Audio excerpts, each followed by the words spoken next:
ешкімнің бала жүгін аттамасын деген ниетпен мінекей ақ қара жіппен бала 7 жасқа дейін ақ қараны тануы керек деген ниетте балалар осылай мінекей байлайды екенбіз. Қане енді жақындау келе ғой бұда.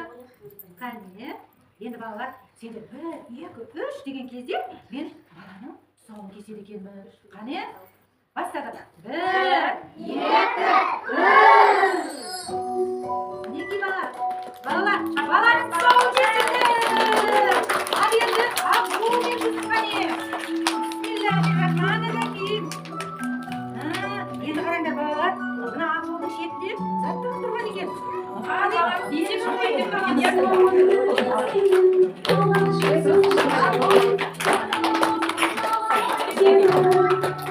Қараңдар, біріншіден екі қаңдар балалар есепші болады екен. Балалар үйдегі ақшасына бір жақсы, бір берекелі қылып ұстайтын бір келі